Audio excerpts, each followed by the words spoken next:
So welcome, the first How We Listen Live of, 2022.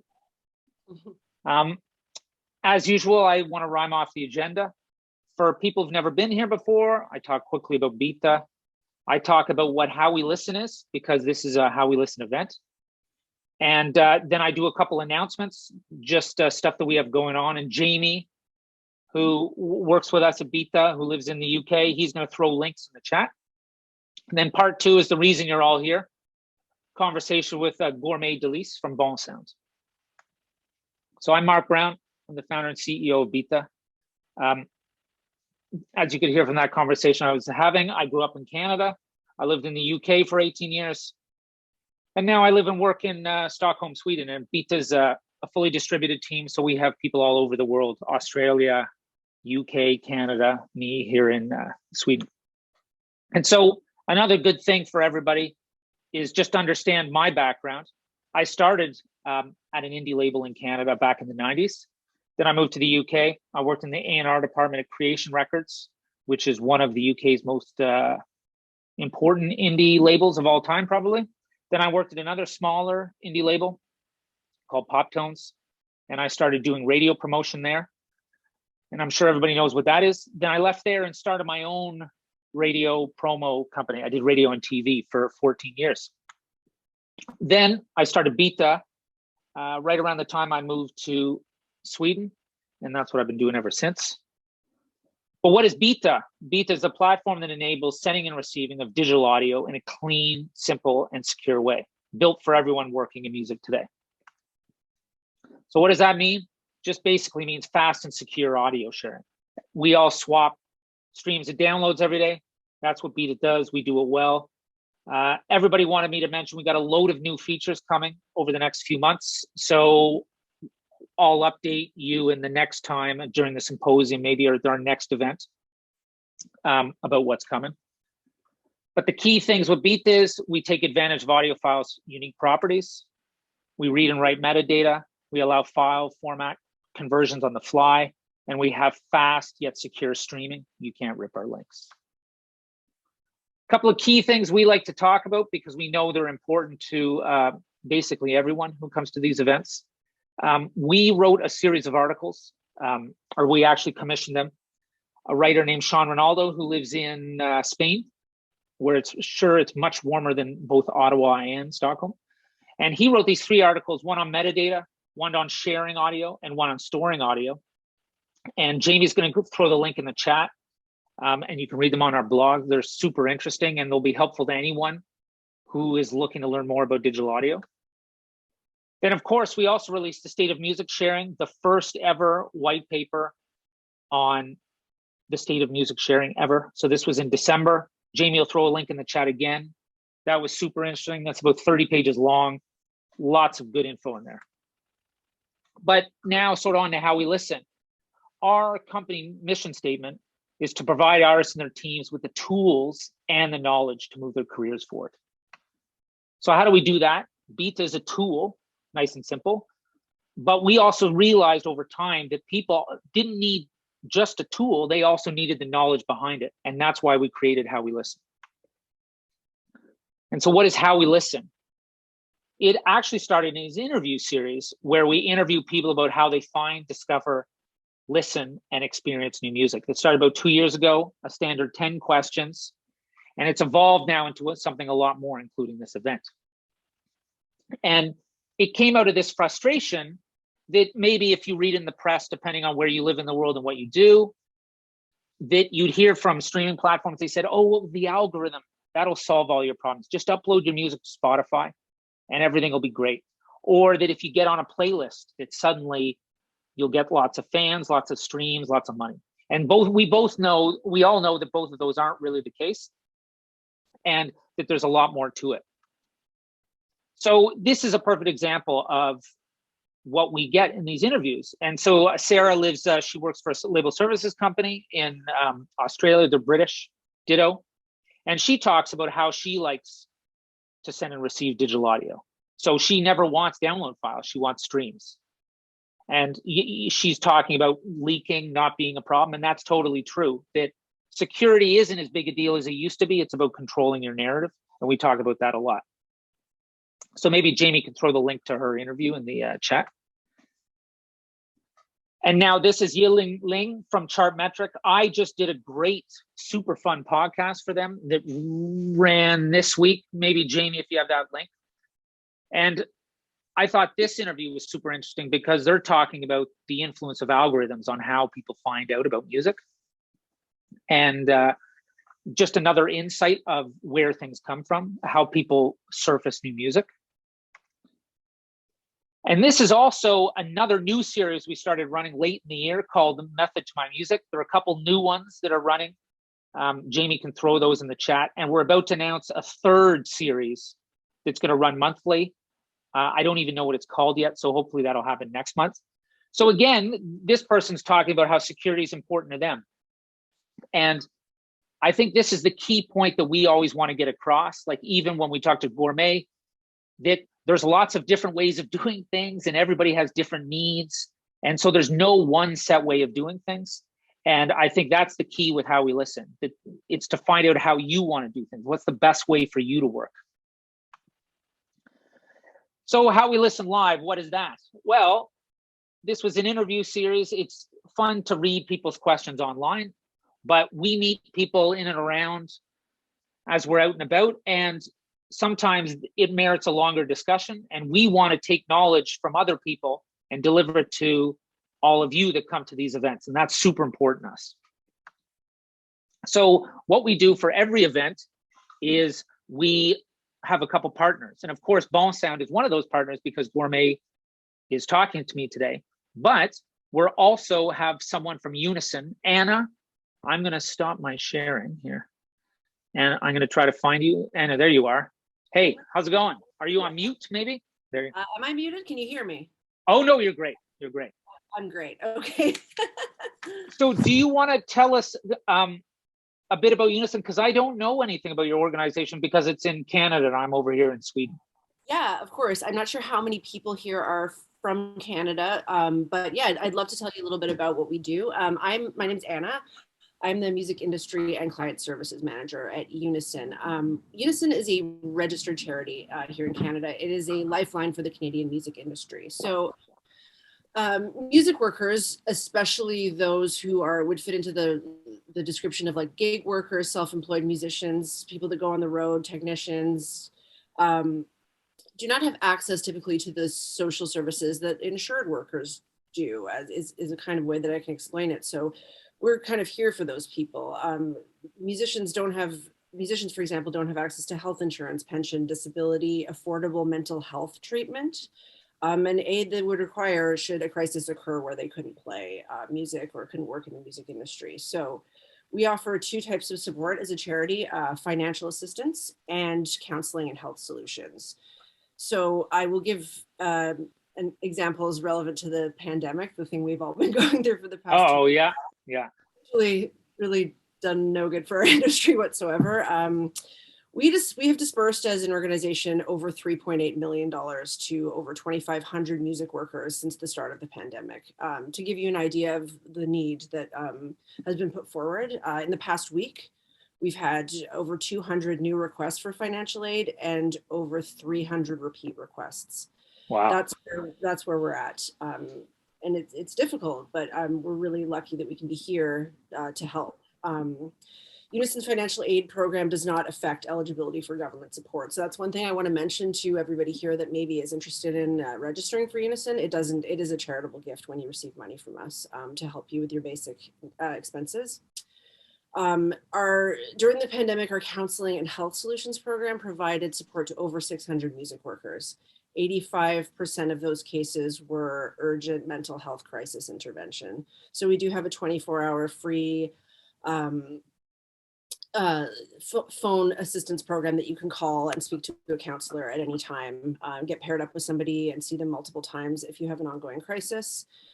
And that's kind of how we operate. We also have a new peer-to-peer support platform called Togetherall. And Togetherall is a clinically managed online community designed to improve mental health. The platform provides anonymous peer-to-peer interactions so that as many people as possible can benefit from instant, easy access and round-the-clock support when they need it. So we also have that. I'd like to mention we just went through a brand refresh, so we invite you guys to check out our new site. If you can put in the chat, it's unisonfund.ca. And of course, follow us on socials at Unison Fund. So there you can find many resources that may be helpful during this shaky time for our industry. Any music worker can register on our site for free, and registering for you helps us lobby for music workers. I'm not sure if you have any other questions about what we do, but that's kind of a quick summary of our programs. Well, I like the one question I have is because you've mentioned that people can apply or whatever. Can people donate money? Yes, of course. That's the other thing. I know that the services are important, but you also need money to run the services. So I just wanted to mention maybe anybody who's got some extra cash. Absolutely, and that's a great thing to bring up. In 2021, I think since the previous year, our donation base went down about 60%. It's been really, really difficult. And we do rely on those donations, whether they're corporate donations. We had some help from the Ontario government this past year, which was incredible. And yeah, there is a big donate button on our site. And if anybody, okay, good. If anybody is in a position to donate or in a position to, make a post or talk about Unison within what you're doing in your careers, that would be really helpful to us, because yeah, we are just trying to support everybody that we can, and we do need donations, especially right now, because this last season of our pandemic it's really put people over the edge. I think it's been a long 2 years for music workers. Okay, that's great. Well, I really appreciate it, because mental health especially is quite important to us here at Byta. So I'm actually going to mention another organization in the UK that we donate money to every month. Perfect. So super important. And if all the links are in the chat, everybody click, even if you don't need the help or don't even have any money to contribute, make sure you take a look, share, etc., etc. And thanks very much for coming to chat. No problem. Thanks for having me. Thank you. Cool. But the last thing, is it true that you were in a band that Gourmet worked with? Yes. Is this very small world type stuff going on here? I was, when I was much younger. Okay. All right, cool. Well, hopefully you can stick around. Yeah. So so there we go. And just what I was about to say, mental health is super important to us here at Byta, and Maytree is an organization that has a lot of personal meaning for us and our team. And it's a residential home in London. And I'm sure they've been struggling for money over the last 2 years. So again, click the link, maytree.org.uk, learn about it. Even if you can't give money, it's always a very good idea to learn about these things any way you can. Just general acceptance is super important. So then again, I'm always supposed to write blog posts to talk about at these events, but I never do it because I'm too busy. But visnomics.com is where you can get all my details. Maybe Jamie put my LinkedIn in the chat if you want. If anybody needs anything, just hit me up on email, whatever. I'm happy to help with anything you all need. We've got a Facebook group where we basically just announce things. If people like to hear about things that way, check that out. Jamie will throw it in the link. We throw these up on YouTube afterwards, probably a month later. So what'll happen is anybody who is here or signed up, just so you know, for future events, even if you can't make it, you get a link via Byta with the audio probably right away in the first couple of days. Then we edit the video a bit, and then it goes up on YouTube. So if you want to watch and see me with my hat on at the beach, great. And then we always announce the next event. And we do have a How We Listen coming in March, I guess. But this is what we're doing coming up in partnership with Sled Island, who are our friends in Calgary. We're doing 4 days, 2 talks a day. There's loads of interesting stuff, too much to mention. Jamie and Colin will throw the links in the chat. It's going to be super fun because I love doing stuff with Sled Island. So really interesting. I hope everybody can join. And it'd be great if anybody could share this so other people can join. Totally free. Super interesting. Any questions, screenshot that, or Jamie will throw my stuff in the chat. So now, Gourmet, where are you? Are you there? I'm just here. I haven't moved. All right, I'm gonna pin you. I'm going to pin you. So I think first things first, how the hell do you get a name like Gourmet Délice? Is that your real name? It's my real nickname. What? Yeah. What's a real nickname then? Well, yeah, that's the name I go by, and there's a simple reason for that. It's because I like what's good, just as anyone here on the screen, and also it came as a need because I got into a band where everybody had a funny nickname, and I cannot go in with just my regular name, so I just chose that, And there's a first name, a last name. You can call me Mr. Délice, Senor Délice. Can you say Mr. Gourmet though? Gee, you can, yeah, Mr. Gourmet if you want, It's all good. All right. Yeah, because I've never asked. I keep seeing your name all the time, and I'm like, why does he have that name? So it's good to know. So you, the reason I wanted to get you on and to talk is because I think what you've done and what Bonsound have done really sort of mirrors a lot of the things that have changed over the last couple decades in music. And I go do all these talks everywhere, and I meet a lot of younger people who are starting in music, or looking at, they're in bands, or they want to work with bands and artists and managers and stuff, and that they don't maybe know how things have changed and how certain things are a lot better today, and then certain things are more challenging. So when I talk about all the digital audio stuff, how there's so many tracks that are uploaded to Spotify every day, and how you can't just upload it and hope for the best. You got to be doing stuff about it. And so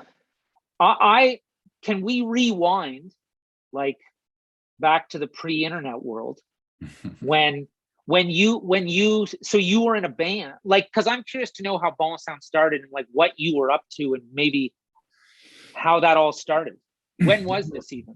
Yeah, well, I was in bands, and I was kind of doing everything in the band, like managing, tour managing, putting out the records, and doing everything.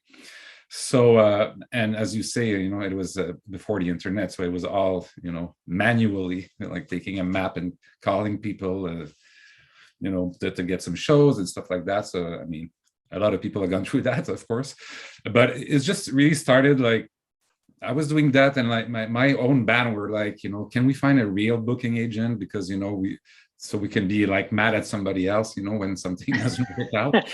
so I was looking for that, and it was very hard here in Quebec, because it's such a small market, and we were kind of punk rock.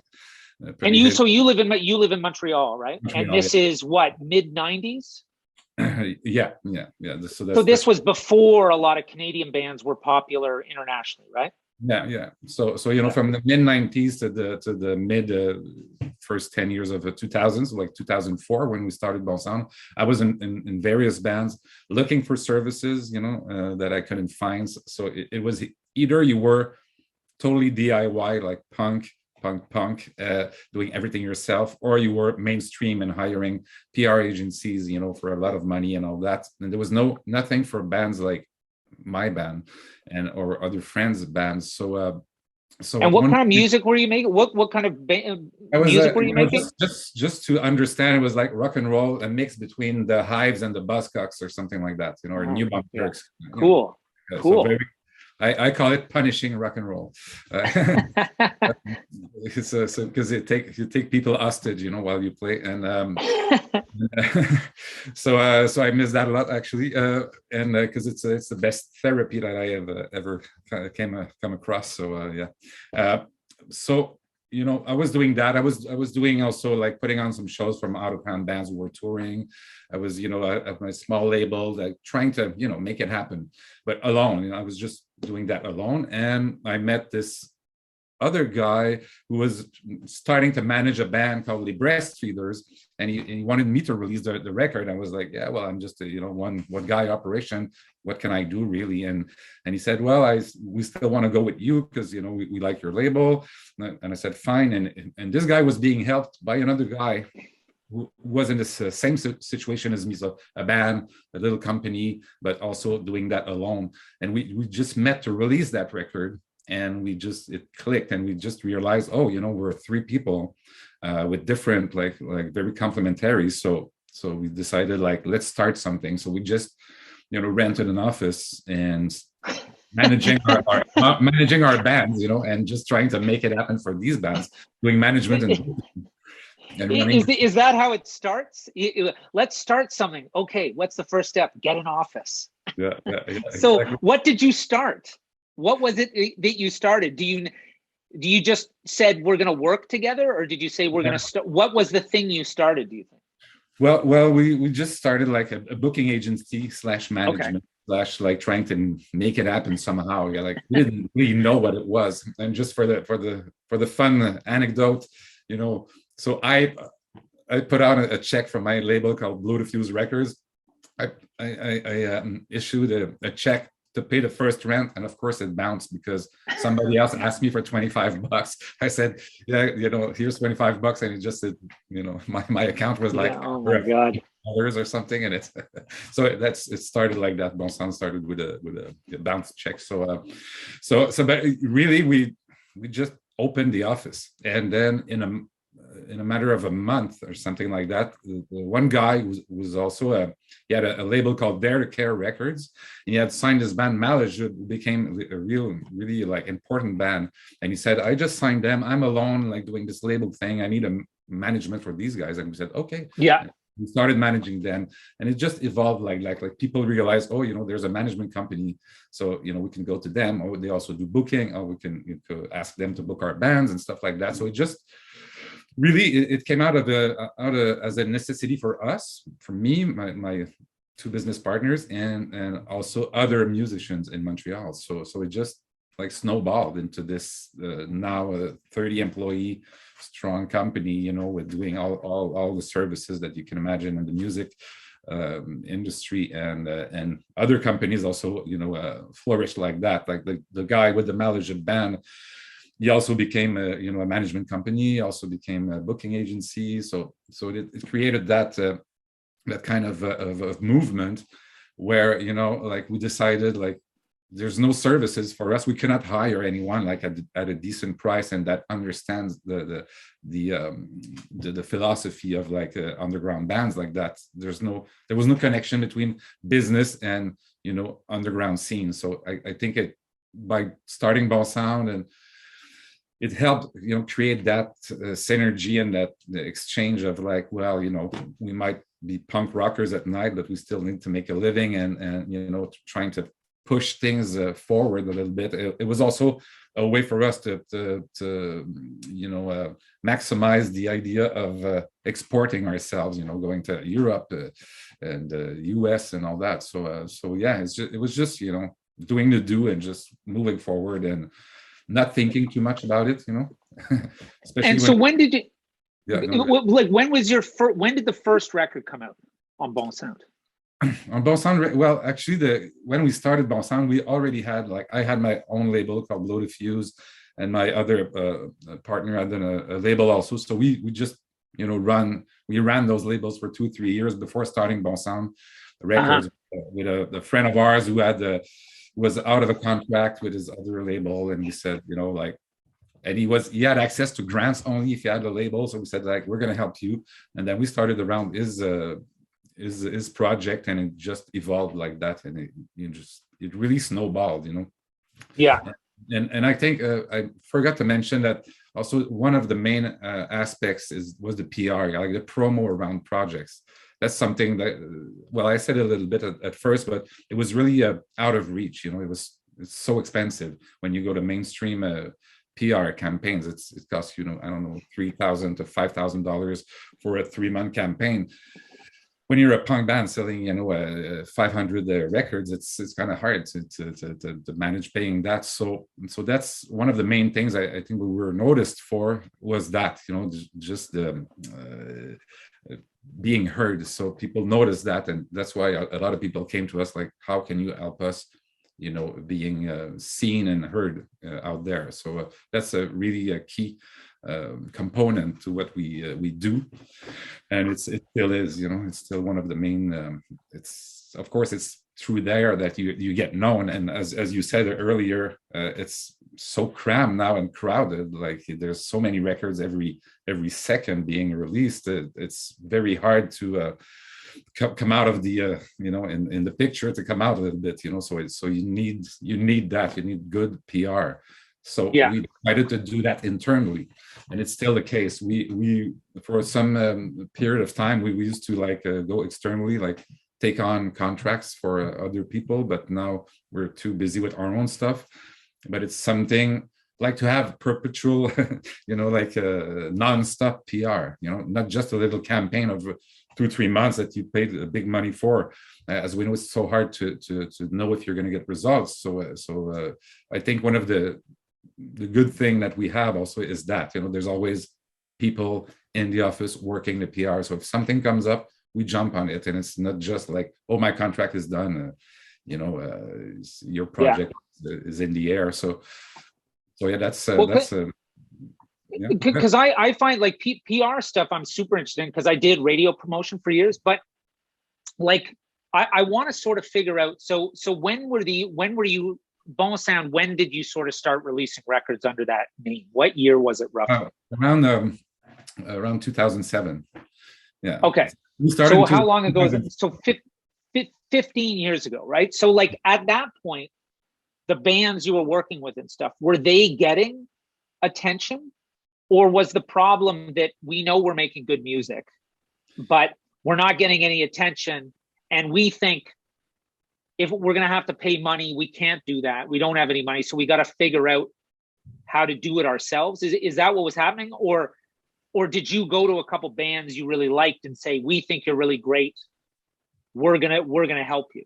Like, were people coming to you? Like, how was that working?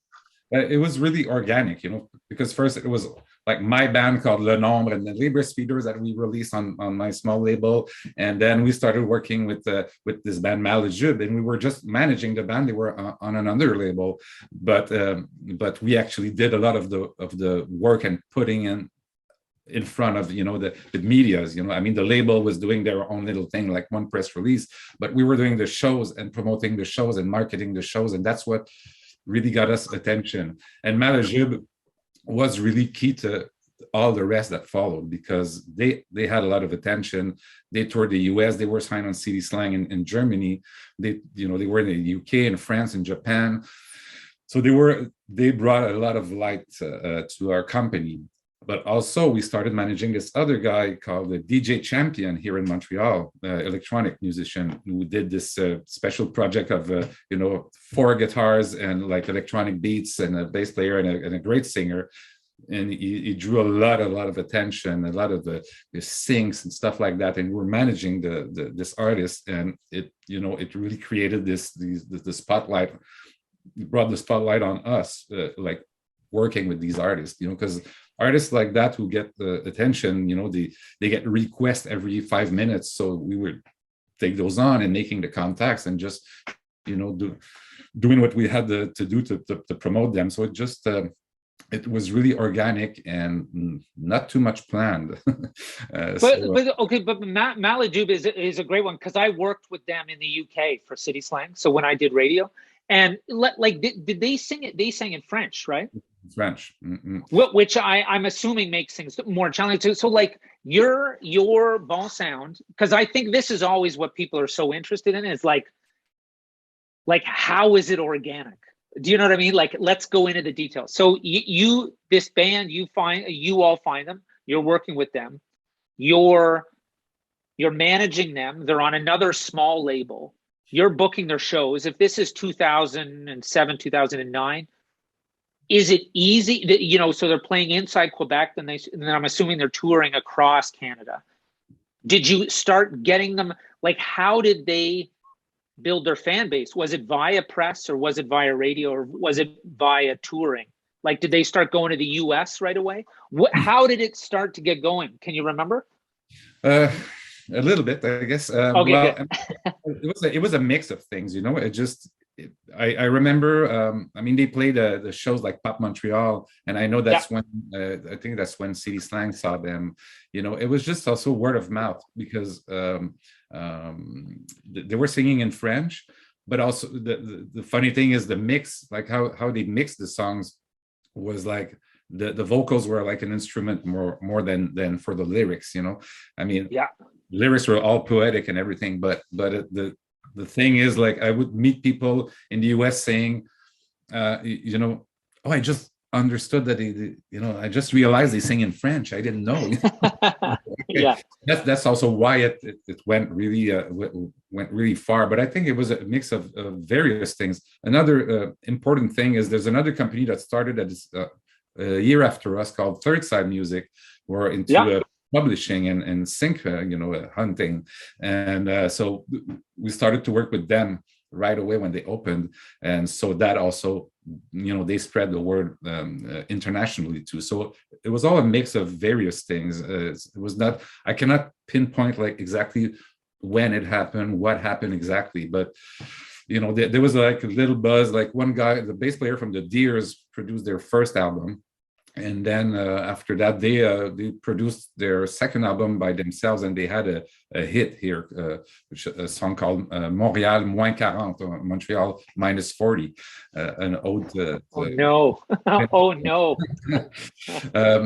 So yeah, it was, yeah, just a combination of things that just happened. Also, the label was doing a great job, and you know, just pushing the band, and you know, we brought them to South by Southwest. You know, we found them a booking agent in France, and then in Germany, it was the label was booking them too. So the word was going around, you know. And I still meet people like recently, they just like, oh, my favorite band in the world, you know. So I'm like, that's great. It was just, it created this kind of a business card too, you know. It's like, oh, you work with Malajube, you know, brought us attention. So it's a mix of that, like like bands we would work with, but also what we were doing. And like I said, you know, it's even now it's hard for me to see like exactly what did we do right, you know. It was just like, but I think what's so interesting about that, sorry to interrupt, is that like, again, when I do talks, like I was in London last week doing some talks at a music school there, I think there's always this expectation that there's one thing that happens and it all goes, you know, explodes. And I think, so what you're saying is very important insight, that essentially what you're saying was you were trying everything, and then it all sort of started to work. Is that what you mean? Like that you've mentioned that certain people are getting in touch, like they did showcase gigs, but then that other musicians liked them. And, you know, you haven't really mentioned that they got tons of press or tons of radio right away. It's more that you were getting in touch with people and you were getting good feedback, and you started to build on that. Because I think it sounds so obvious, but I think that's still very difficult to accomplish. How do you, because I think, is that not why artists hire managers or go to record labels? Because of that, you've been doing it for so long, you know who to go to people. It's like things add up, you know. So if you keep doing like what you like, and you push, you know, artists and projects that you like, you know, it eventually something happens. You don't necessarily like it. Sometimes we're going to change, you know, strategy with different bands. We can say, okay, well, this act we should maybe like push on the radio or do this, or it's a live band, so let them do live stuff, you know, all the time. And things add up. And as far as a company goes, since you're doing many projects, that's why it helps all the projects, you know, because when you do something with one act, usually, you know, it reflects on the other acts, or people go like, oh, I really like that band. Oh, they also work with that band who's lesser known or more experimental, so I'm going to also go check them out. And you know, it creates this effect, I think, of you know, you're in good company and stuff happens. And you know, when somebody stops to touring to record a new album or write a new album, well, you have other projects, and you're always in the face of people. So you know, Bonsound has been active all the time, because we started with, you know, even without clients, just our own projects, our own bands were covering all year long of activities like the tourings and you know, music for films and this and that. So it just really happened like that. That's why I say it's organic, because it just snowballed. Like we tried not to get as big as we are right now, but we can't. I remember, like, okay, we're 12 people. We're going to be good for 10 years now. We're not going to hire anyone else, and next thing you know, you hire 3 people in the same week because you create so much action that, you need the power, the person power, because the woman power and manpower too. But, so I think it's just a matter of like, having your eyes on the prize without really knowing what the prize is. It's just like moving forward and doing what you like also, and also collaborating, and it's really a team effort too. So it's always been like that. We've always been open space when we were four guys, and then now it's still open space when we can go into space. But it's it's like we built the company. Something I realized now, that we built it on the collective intelligence and collaboration, and just you're doing that. Okay, it makes me think that I could do that also, and just create these movements of actions that are gonna create a result, or not. Sometimes it doesn't always work, but also it's a question of doing what you like, and not necessarily having like 12 bands that sound the same or in the same scene. So we're more like we really like this unique act or project. So we're not trying to find others like that. We're just looking to fall in love with the next one, hopefully a different one probably. And so if you look at what we have right now on Bonsound, you have everything from obscure rock to pop, so it's just what we like, what we feel. So it's really a feeling situation, I would say, and I told you that before in the pre-meetings, but we didn't plan anything, we just went with it, and I'm like you say, like pre-internet era, I'm old. So when we started Bonsound, I was already like, okay, I'm gonna maybe like go, push it to the max. I'm gonna try this route, because if not, I'm gonna have to, choose something to live a life. So, but I think it's interesting. So a couple of things. If anybody has any questions, throw them in the chat. But Saskia, who comes to these events all the time, she's talking about how meaningful relationships do matter. But I'm thinking that it has a lot to do with what you keep talking about, is doing something over and over and over again, right? And I think, so it's like there's collaboration within the company, but then there's also you're engaging with people out in the world all the time. So it's like relationships aren't something, because I want to talk about the press thing, because I know you find it interesting. So it's this idea that you're always in touch with people and you're always exchanging information back and forth. Because when I did radio, like that's sort of the vibe I got, was that the best thing to do was just to have the people that you work with all the time and have a dialogue with them. Like how, because you mentioned the press was super important. How did you all start doing it if you didn't know who to talk to? Did you just build it up over time? Well, yeah, like working with my own band and reaching out to people, so I knew the media here, but I knew the important, we all knew the importance of that, the press and all, working those contacts. But it's interesting that you talk about relationships and all that. It's something like that I personally do. Like we're 3 business partners, and like one is really like the technical brain, if you want. Like I'm really the person that talks here, and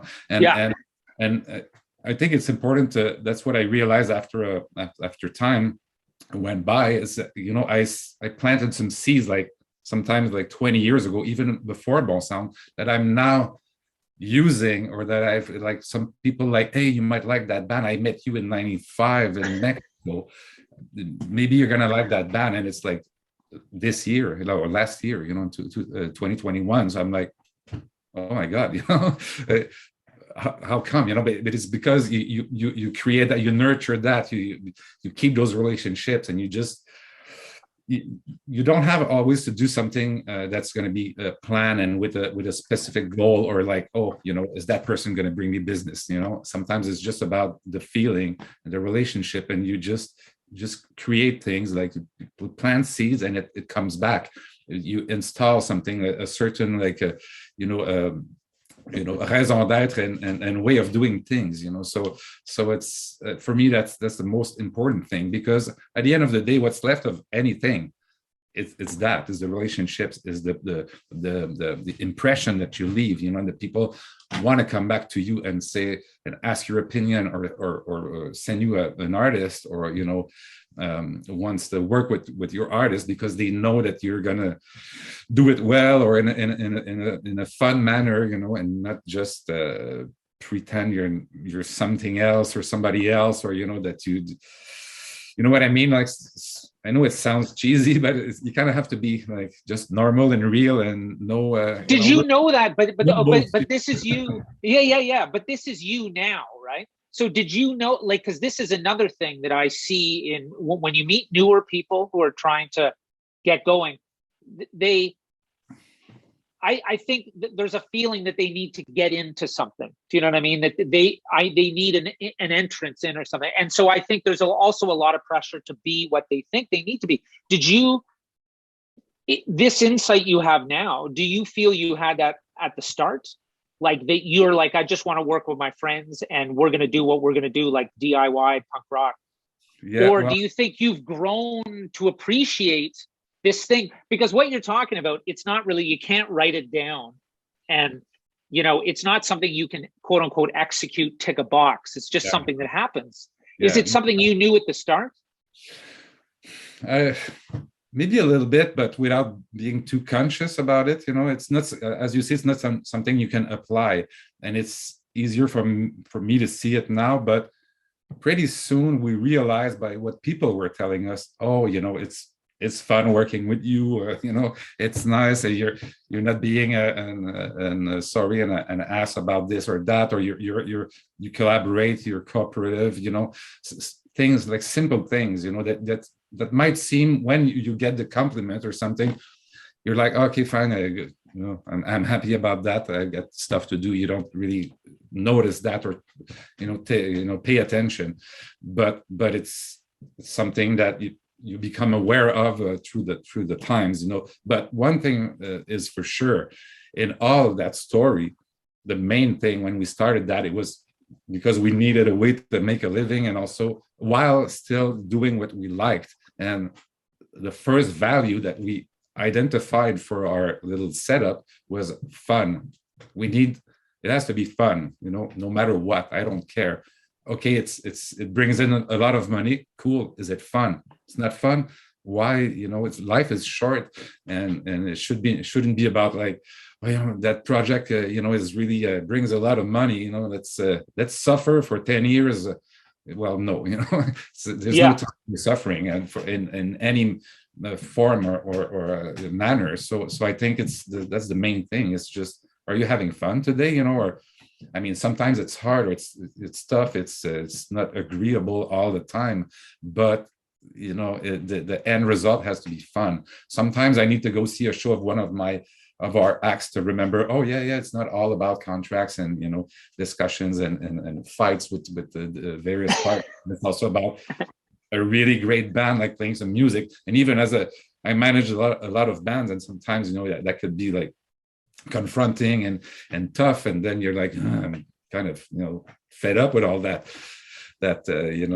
bullshit. And then you go to see a show of the band, and you're like, oh my god, this is why, so it puts you back in the fun wheel. But it has to be fun. That's the main thing. If it's not fun, it's not really worth it, because you're just gonna be bitter. And so that's really my goal from the beginning, was that it became with time. But like what I also think is interesting, you have evolved this thing that was fun and is still fun into a business, right? And I think what we've sort of talked about this, but I think like back in when you started, it was impossible to find anybody to do anything. Like it was a lot of stuff was out of reach to a lot of people. And then later on, it became very popular that you would go to someone and they would do everything for you, even 10 years ago with this idea of a 360 deal. And I know that's not what you all do. But then now what you do, it seems like the world is caught up to Bonsound in a way that you can, no, but it's true though. It sounds like that artists and people and bands can go to different kinds of companies and get different things from them. So I want to talk about, because we've actually had one question in the chat about, 360 stuff. And there was someone else who asked a pre-question about the way that works. And I sort of wanted to get a feel for like, when you started, you're like got going, I'm assuming like you were just taking a management fee, and if you manage the band, and then the booking agency side took an agency fee. Is that sort of the way it worked? It's like, yeah. So explain that a bit more. It evolved, a little bit, but we started really with a management thinking, and of course, when you manage a band and there's no booking agent or booking agency to take on your bands, well, you do it yourself, and that's also the first money. That's management is really tricky because the money is can be very hard to generate, but what shows it's the simplest money. The simpler money to make, because you do the show, you get paid even before the show, or sometimes half of the fee, maybe months. If you've got a good booking agent. Yeah, or then you book yourself. Yeah, exactly. Yeah, that's what we did, and that's what helped us. And since we were managers first, we decided really early all the contracts are going to be separate, and it's but also as managers, even though we book your band, we put you on the road, like produce your show, like logistics and all that, pay everybody and all that. When there's a profit, as managers, we're going to take a cut also. So people say, hey, might be double dipping. Said, well, no, because I'm the manager. There's a booking agent at Bonsound. There's somebody working the publishing. There's somebody else. Like there's people actually doing that work that I'm not doing myself. So it was really early on that there was like departments and separate, and that's that for us that was the way to go. And when we had some acts that were managed somewhere else, that were released somewhere else on major record labels, and they were asking for money on the merch, money on the live side, and all this and that. But they had nothing to offer except their like reputation or something, or their name. It's like there's no, this makes no sense to pay a commission to someone who doesn't get involved, like like get in the dirt for that service and then charge you for it, like, or take a cut of that. So it was really it's always from a management standpoint. So every artist you see at Bonsound, it's all the license. The records, it's just a license, usually 7 or 10 years, and it's all the artists are producers of their own stuff. They own their masters, and we're really just a service company in that sense. So it's really with that in mind, the artist in mind. We think the artist should be the sole proprietor of its music, of its IP, so we even recently put it on the website, so it's really clear, and that's how we're thinking. Even on the publishing side, there's no way, I don't think it makes sense that I have a bit of money, so let me pay you so you can record and create that great music, and then I own it forever because I had 50 grand at that time when you had no money. Doesn't make sense. I know that's how the world works usually, and the banks and all that, but yeah, we decided, it was just natural for us, because also two of the guys who started Bonsound were artists themselves. So so we had songs, and and rights and all that. So we said, well, I'm not gonna let that go away. So I'm not sure I'm answering your question now.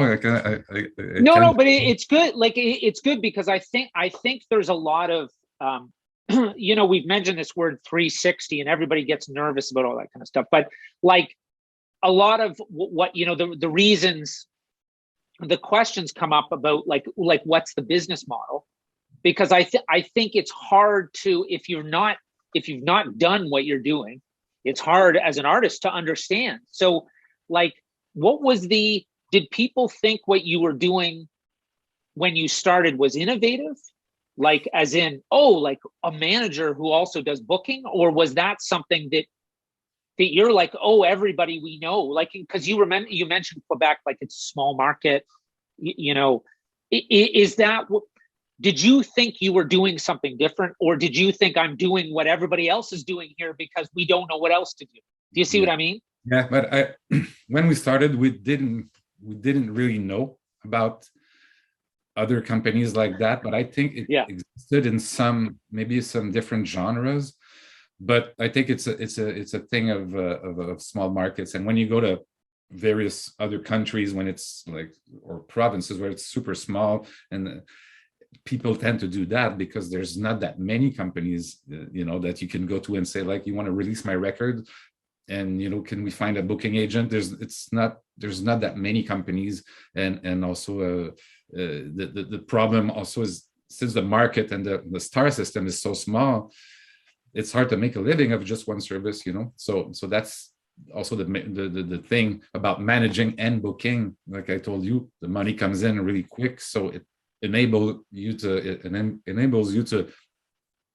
develop the rest of the career of your other projects. Because of course, even though it's all separate contracts and all that, we treat it as like money comes in and we do stuff, and then of course some profit that is made on a bigger act will help the smaller acts, so it's some there's really that thinking. But I mean, we realize after a few years, a lot of people do that. They release the record and book the artist and do, in different maybe genres of music. But before Bonsound, I didn't know of any company that was working rock and roll stuff, or left field stuff. It was really only what we would see are bigger companies, who would do more mainstream stuff. So and there's something important also to be said about being here in Quebec and in Canada, and a lot of people know that, but it's the grant system. So we explain that a bit for some people, because there'll be some people listening for sure who aren't from Canada, who don't really know how that works, because I think that helps a lot. Here's someone said go Canada grants. So explain that a bit more to people so they understand. I can explain like briefly, but so there's usually you'll get help on a provincial level and on a federal level. So there's some money, but you have to apply also. It's not like they just don't give money like that, but you have to apply and prove that you're serious and that you can accomplish stuff, that you have a plan and all that. So they will help you. Well, first you go to Arts Council. So there's an art council in Quebec, one in Canada. You can apply usually to create the music, to write and compose. And then after that, you go to your provincial thing or association, and then the federal one to get money to help you produce the content, like create like the masters if you want. And they help you create the masters, they also help you promote it and tour it, so. And then there's different levels. Sometimes, like at first, you get helped by project, and then you become a certain size, they will help you globally, like they will envelope fund you. So give you an envelope for all your projects for the whole year, and then you sprinkle it, accordingly to what project needs what, when. So you choose a little bit more as a company, but at first you can get help, just on by yourself, like if you're an artist, Mark, you want to do a record, you can apply for Arts Council, hopefully you get it, then you create your art, then you create a product, and then you get help to promote it. or showcase it to get interest from companies like ours. So there's various levels. It's pretty it's simple and complicated at the same time. You have to enter also that like for years before starting Bonsound, I was like, I'm never going to get a grant, and then one day you apply and you get it, and you're like, oh, I have money and I can. I'm a genius. I can get free money. Yeah, exactly. But to think about, like, going back to, so you're doing this different thing that you didn't know that other companies did. Like, when you went and talked to bands, did they think this is great that you can do so many things for us, or did they think, oh, why do you want to do everything? Like, what was it, a thing that bands understood right away? What you were doing was like a great idea? I cannot say yes, like a global yes, because it really depends, on the experience of the bands, because we started working with some like the guy DJ Champion I was telling you about. He was already pretty seasoned, and he had really bad experiences, and he was like, take care of my stuff, I trust you, go for it. And some other younger bands, like we were before, I was also a younger band, and I was also like very like wary of like, no, you're not gonna touch this, and I was really protective of my own stuff. But so we also have that even nowadays, so somebody will come and say like, well, whoa, why do you want to also book my band? And what, I don't need a booking agent, or it really depends. It's a case by case situation. And it usually goes with what is the experience of the bands. So for example, when we say like, oh, we can offer you also publishing if you want, we can administer your songs and all that, and they've usually been told in webinars like these, don't let your rights go ever, like, just keep that for you for the rest of your life. And then so they come with that attitude, and you're like, well, it depends, we can just have an agreement for 2 years and see if it works, and then if you make probably more money, the famous 100% of zero or 80% of something, it's always. So I mean, I think it's something that's going to be on forever, because it really depends on your how you see it. But there's one thing, going back to relationships, also, you never sign a deal by itself. You sign a deal with someone, So it's also that. That's interesting. There's the feeling that you get, if we get along well, and we realize we have the same vision, and we have the same values, and then it might make sense to sign a contract with even with a major label. When I signed this band with a big major, cannot be bigger than major. It was because there was a person. It was not, the deal was not really good, but the attitude, you could feel the passion. So it was like, okay, we're letting some things go, but we have a champion for us who's gonna like push like crazy, so that's like, for me, that's really telling. It's usually about that, even more so than oftentimes in the music. You can hear an amazing band, like you love seeing a show, and then you meet them and they don't have the same values. They're like, I want to make it big like tomorrow, and I don't care about anybody. And you're like, well, that's not my values. And then you can find someone you don't like that much the music, but you like the spirit and the way of thinking, because music is great and all that, but it's not the end of the world either.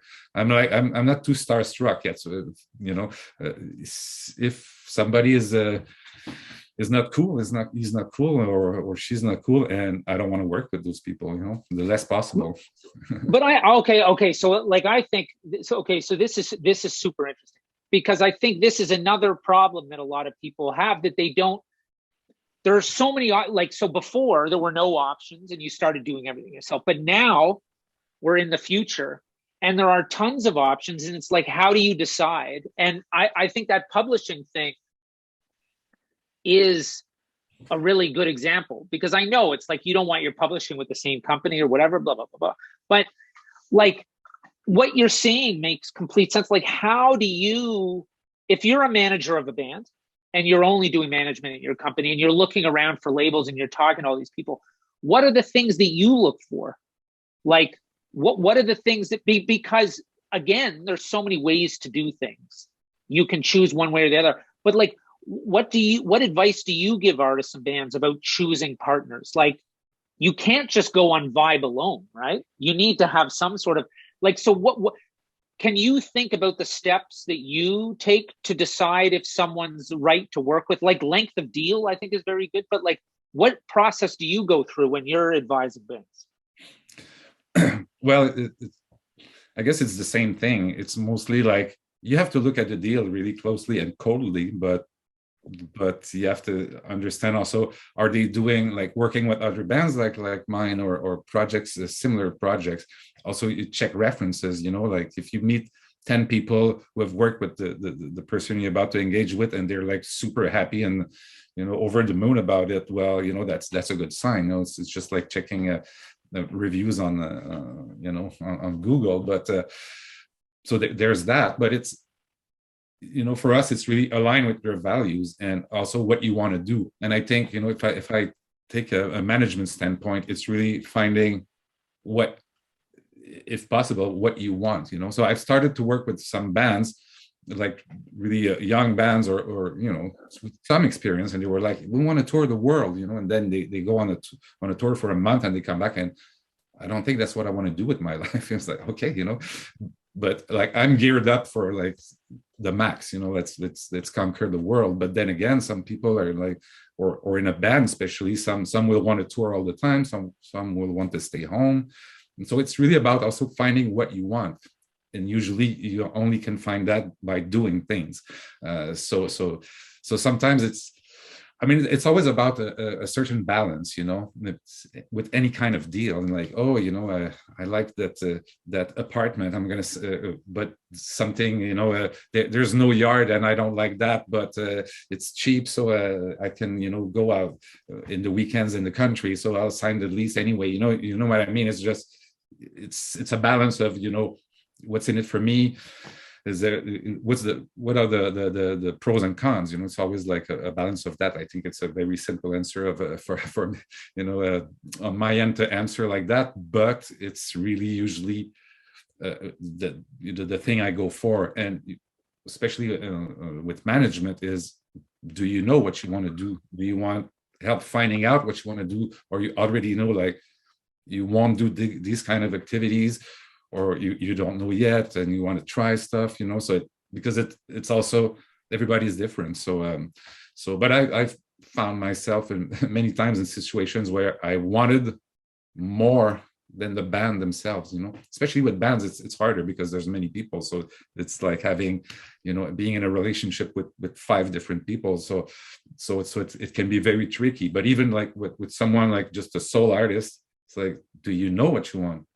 It's not. I think that's exceptional insight for a couple of reasons. One, I've seen that myself, that everybody's different. They all start from a different place. Yeah. And everybody makes different music, and they all have a different idea of where they want to go. And I think, like, what I always try to encourage people is like, look around and see how other people have done something, but you've got to decide which journey you want to take. And I think that insight is exceptional, and especially you need to want it for yourself. And I think if people have a view of the music ecosystem being this place that's different than anything else, but it's sort of like everything else in life, that I really appreciate you saying that it starts with the artist, because for better or for worse, that I think I think that's an exceptional insight. Well, thanks. But I think also sometimes people think they want something but they're not too sure. And then you realize, oh, maybe that's not what they want, or they compare too much. I want to be like this act, this act, this act, this act. They want like the best of all deals. It doesn't work like that. So I see that often. It's like, I want to be, huge. Like, are you ready to do what it takes to do that? And is it really what you want? Because there's all sorts. Like I think I've seen quickly like the different successes. It's hard to measure success. It's so different for anyone. Like success can be just a placement of a song, or you're just happy doing some shows. There's no formula. So I mean, it's always a research in some way. And as you were saying, like it changed, since we started, and it changes every week now. There's a new tool, there's a new way of doing things, of promoting, a new app, a new social network. So it changes all the time. So also, I think means of adaptation, like to adapt, is really important. It's like, oh, the paradigms have changed, so we have to adapt. I mean, I think it's human and we all do that, but sometimes we're stuck with an idea that success is a number of streams or money, but it's not always like that. I think probably happiness and and fun, a good fun level is probably my favorite success measurement. Because that's you exude then fun and good morale. So I mean, what can go wrong with that? No, and I think like so I'm going to ask if anybody has any sort of final questions, because I think like that is the sort of the key takeaway, what you've said, like the last 5 minutes. But I also wanted to talk about one thing that's it sounds ridiculous to mention right at the end, but you talked about, when we were talking for the first time, you talked about how accounting is key to everything. Mm-hmm. And I think because we've talked about a couple super important things. We've talked about like that it should be fun and it's all about the people you work together. But I think it's really good of you that you said that about accounting and stuff. And I wanted to talk about like how you view all that kind of stuff, because it is a business. And I think it's hard that you certainly haven't been so successful without making sure that everybody is paid correctly and that kind of stuff. And I just wanted to touch on that while we wait for a couple to see if there's any questions. Like, is that you said that's a big focus of your company now, is to make sure that everything is, completely accounted for. And I think that would be a good insight if you have any for newer artists or managers. I mean, it could go with the fun thing and the fun part of things. It has to be fun, but seriously, So you have to be serious in your fun.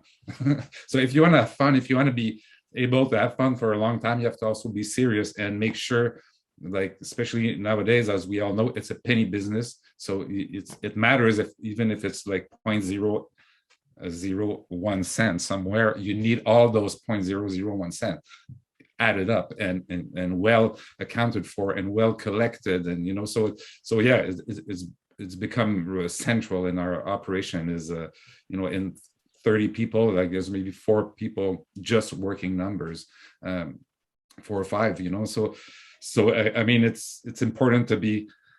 It's like I say. I mean, I'm like that, but I like to have fun at night, but I need to be in the office in the morning. So you have to balance that and just not go over, just spend everything you have and then be left with nothing. So you have to be careful with that and build it up, and not. I mean, you have to take risks and chances and bet on stuff, but always keeping like a good base of solid, in your operation, because it's key to everything. And especially if you want to keep going, you need to make sure that you have, enough of means to pursue that, whatever dream it is, even though you don't know what the dream might be.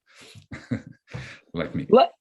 Oh yeah. Like, okay. So that's sort of my, like, that's going to be my last question. Like, did you know what you were doing at the start? Now that you look back, did you know what you were doing? Like, did you have any idea that you'd ever get here, or did you just think I'm trying to survive? Or like, how does it look back when you think back to you at the start? What do you think? Well, as I told you, I'm the oldest of the 3 business partners, and I was at that time in my life where I was like, okay, either I keep on like doing side jobs and trying to play in a band and make some money there and put on some shows and have a small label and all that, or I just go 100% on, even 110%, as we say in hockey, just put everything in the same, same actions, activity, and just go for it and see if it works. I had kind of had to find, like, can it work, and I was like, I'll do something else if it doesn't work. And then, now I can see it worked, but I had no idea that I would get to that point. Talking here with people about my experience as a business owner, with partners, with employees, and many bands, like doing so many things. So like I said, the drive was also like, just like make a living with something that I like, and that I was at a point in my life where I was like, this is what I know what to do. I haven't been to university, I haven't done like the usual path. So I was like, what am I going to do? This is what I know to do. Like, I know how to do that, so let's exploit that experience and know-how, and put it to the service of other projects, and see how, we really started that, like, just to help ourselves and see, like, well, like, to manage something, like, what are we going to do with our lives and with these projects. And we didn't want to, like, those acts and our own bands, like, to just end, just because we're tired or something.